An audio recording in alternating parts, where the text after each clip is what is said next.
जय माता दी दोस्तों, आप सभी को अपने YouTube चैनल एबीसी स्टडी पे मैं स्वागत करता हूं। और जैसा कि आप सभी जानते हैं कि आज नवरात्रि का जो फर्स्ट जो पूजा है वो स्टार्ट हो चुका है।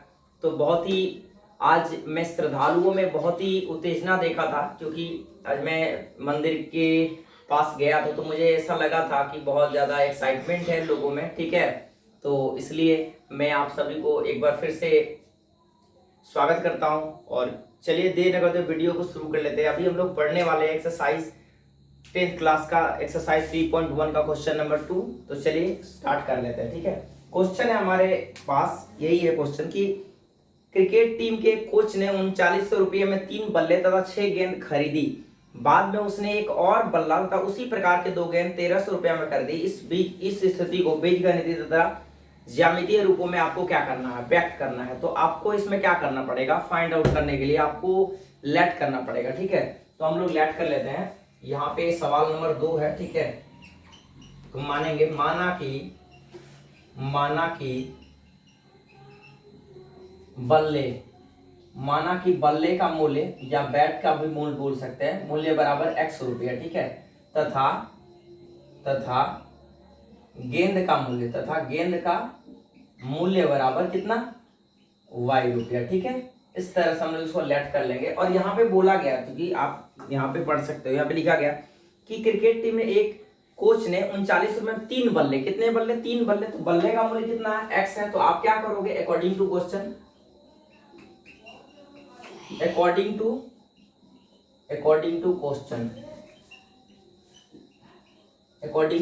कितना बल्ला खरीदा वो, ठीक है, 3 बल्ला खरीदा। तो 3 गुना क्या करोगे, x, तो 3x। कितना गेंद खरीदा, 6 गेंद खरीदा, 6y हो जाएगा। तो 6 को y से आप क्या करोगे, मल्टीप्लाई करोगे। कितने में खरीदा, दोनों का मूल्य कितना, 3900 रुपया। ठीक है, अब यहाँ पे देखो, यहाँ पे 3 है और यहाँ पे 6 है, तो आप यहाँ से 3 को कॉमन ले सकते हो। तो क्या मिलेगा, x प्लस यहाँ पे 2y हो जाएगा, x प्लस 2y। क्योंकि आप यहाँ से 3 कॉमन लिए तो 3 में इस भाग लगाओगे, x मिलेगा। यहाँ पे 6y में 3 से डिवाइड करोगे तो 2y बराबर कितना, 3900 रुपया। अगले बार आप यहाँ से इसको कैंसिल आउट कर सकते हो, 1300 गुना 300, 13 3900। ठीक है, तो अगली बार जो हम लोग इक्वेशन मिलेगा वो क्या मिलेगा, x plus 2y is equal to कितना, 1300। इक्वेशन 1 मान लो। ठीक है, अगेन उसने क्या कर दिया, अगेन फिर से उसने देखो, उसने एक बल्ला मतलब उसी प्रकार के 2 गेंद 1300 रुपया खरीदे, है ना। तो उसने क्या कर दिया, एक बल्ला, तो x हो जाएगा 1 गुना x, तो x ही होगा, प्लस कितने कितने गेंद खरीदे, 2 गेंद खरीदे, है ना। तो आप क्या करोगे, 2 गुना y करोगे, कितने में खरीदा, 1300 रुपया में खरीदा। ठीक है, इक्वेशन 2 आप यहाँ पे देख सकते हो, दोनों इक्वेशन क्या आ गया, सिमिलर आ गया, दोनों सेम आ गया। तो अगर आप किसी भी इक्वेशन को अगर सॉल्व करते हो, ठीक है, और ग्राफ बनाते तो आप मतलब ये संपाती रेखाएं आएगी। ठीक है, तो इस तरह से आप क्या करोगे, इसको सॉल्व करने की कोशिश करोगे। ठीक है, तो हम लोग क्या करते हैं, समीकरण 1 को हल करते हैं। ठीक है, समीकरण ये हो गया आपका बीजगणितीय रूप। अब हम लोग इसको ज्यामितीय रूप में सॉल्व करते हैं। ठीक है, तो यहाँ पे लिखेंगे समीकरण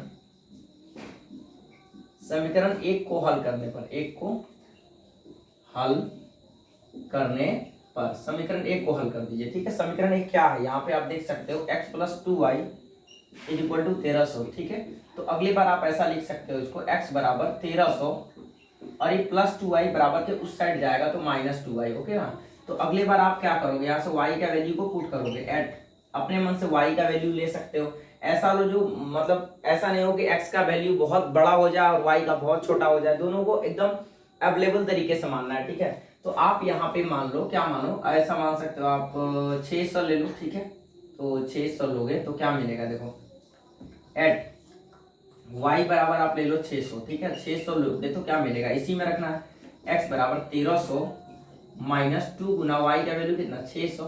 तो क्या मिल रहा होगा, देखो 1300 और माइनस 6 गुना कितना, 1200। जब इसको आप लेस करोगे, 1300 में 1200 घटेगा तो क्या मिलेगा, 100। ठीक है, आप यहाँ पे एक बॉक्स बना सकते हो इस तरह से, और यहाँ पे इस वैल्यू को क्या कर सकते हो, लिख सकते हो। ठीक है, यहाँ पे आप एक बॉक्स बना के लिख सकते हो।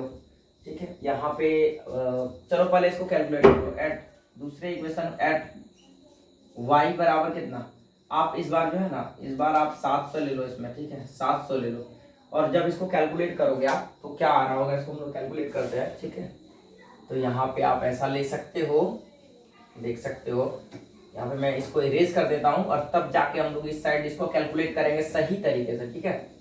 तो आप ऐसा कर सकते हो, देखो यहाँ पे आप ले लो कितना 700, तो इसी में रखेंगे x बराबर कितना 1300 और माइनस कितना 2 इंटू वाई, वाई का वैल्यू कितना है, y का वैल्यू इस बार 700 है, तो आप ले लो 700। अगली बार कितना मिलेगा 1300 माइनस 7 गुना 1400, ठीक है। तो इसमें लेस करोगे तो क्या मिलेगा -100 मिलेगा, ठीक है।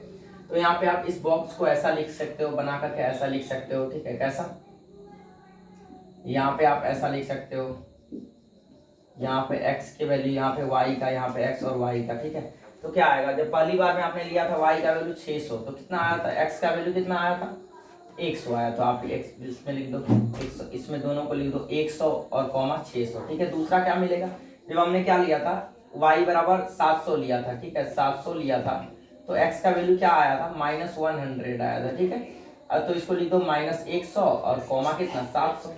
तो इस तरह से ये हो गया आपका जो वैल्यू है वो वैल्यू आ गया, ठीक है। अब जब वैल्यू आ गया तो आपको ग्राफ खींचना तो बहुत ही आसानी तरीके से आप खींच सकते हो, ठीक है। तो आप, मैं इसको यहाँ पे लिख लेता हूँ जिससे कि मतलब ये ग्राफ खींचने में आपको कोई प्रॉब्लम नहीं आए, ठीक है, और आप इजिली अच्छे तरीकों से खींच पाओ इसको, ठीक है। एक्स वाई, तो एक्स का वैल्यू कितना 100, तो इसका वैल्यू कितना 600, उसी तरह से -100 आया इसका, और इसका कितना आया 700 आया, ठीक है। तो अब एक बार हम लोग क्या करते हैं, इस ग्राफ को ड्रॉ कर लेते हैं जल्दी से, ठीक है ना। और ग्राफ को ड्रॉ कर लेते हैं जल्दी से। तो चलिए ग्राफ को हम लोग ड्रॉ करने की कोशिश करते हैं। बहुत ही एक्साइटेड तरीके से आप लोग पढ़ रहे हो, ये बहुत अच्छी बात है, ठीक है। तो चलिए यहाँ पे हम लोग क्या करने वाले हैं, ग्राफ ड्रॉ करेंगे, ठीक है। यहाँ से ऐसा खींच लो, ठीक है, और आप यहाँ से भी ऐसा खींच लो, ठीक है। y एक्सिस में 700 है और x एक्सिस में 100 ही है, तो आप क्या करो ना कि y एक्सिस को थोड़ा सा बड़ा ले लो, ठीक है। आप यहाँ से इसको ऐसे ड्रॉ कर लो, यहाँ से ऐसे खींच लो, ठीक है, और x एक्सिस को ऐसा कर लो, यहाँ से ऐसा कर लो, ठीक है। x एक्सिस में चूंकि वैल्यू बहुत ज़्यादा बड़ा नहीं है, इसलिए हम इतना भी बड़ा नहीं लेंगे, ठीक है। यहाँ से आप देख सकते हो, ठीक है। और थोड़ा सा इसको हम लोग नीचे कर लेते हैं क्योंकि वहां पे जो x का वैल्यू y का वैल्यू बहुत बड़ा है, ठीक है ना। तो यहाँ से हम ऐसा कर लेंगे, ठीक है। इसको बोलेंगे हम, क्या बोलेंगे इसको, x डैश, इसको बोलते हैं x, इसको बोलते हैं y डैश, इसको बोलते हैं y, ठीक है। यहाँ पे 0 हो जाएगा, यहाँ पे माइनस, क्योंकि अंतराल 100 का लो, ठीक है। तो क्या मिलेगा, यहाँ पे हो जाएगा -100, यहाँ पे कितना होगा -200, यहाँ पे आप क्या लोगे 100 लोगे, ठीक है। यहाँ पे भी आप क्या लोगे 200 ले लो, यहाँ पे 300 ले लो, यहाँ पे 400, यहाँ पे 500 तक जाओ, फिर नीचे भी आप वही होगा, माइनस में आएगा, -100 ले लो, -200 ले लो। यहाँ पे क्या आ रहा होगा, देखो 100 ले लो, 200, 300, 400, 500, 600 एंड अगला क्या मिलेगा 700, ठीक है। तो इस तरह से देखो, एक x में कितना है, x में 100, x में x है यहाँ पे, तो x वाला ये है, x में 100, तो y में कितना 600, इसी के सामने में ऊपर जाएंगे, यहाँ पे आ रहा होगा, ठीक है। तो आप यहाँ पे लिखोगे 100 कॉमा, यहाँ पे लिख दो 100 कॉमा कितना 600, अगला क्या मिलेगा -100 और 700, x में -100 यहाँ पे, तो y में 700, इसी के सीधे हम ऊपर जाएंगे, ठीक है। यहाँ पे आ रहा होगा इस तरह से, यहाँ पे देख सकते हो आप, है ना।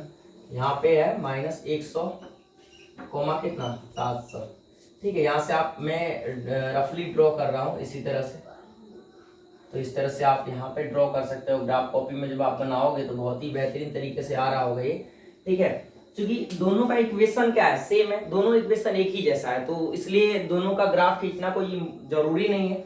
तो आप अगर एक भी ग्राफ खींचोगे तो उसी पे ये भी आ रहा होगा, क्योंकि संपाती रेखाएं आएगी, ठीक है। क्योंकि a1/a2 बराबर b1/b2 बराबर c1/c2, तो निकाय का जो हल होगा वो अनंत रूप से अनेक हल होता है, और ये जो होता है क्या होगा कि संपाती रेखा आएगी, ठीक है ना। तो इस तरह से आप इसको समझ सकते हो। उम्मीद करता हूँ वीडियो आपको बहुत ही पसंद आएगी। तो फिर से एक बार जय माता दी दोस्तों, ठीक है, थैंक यू।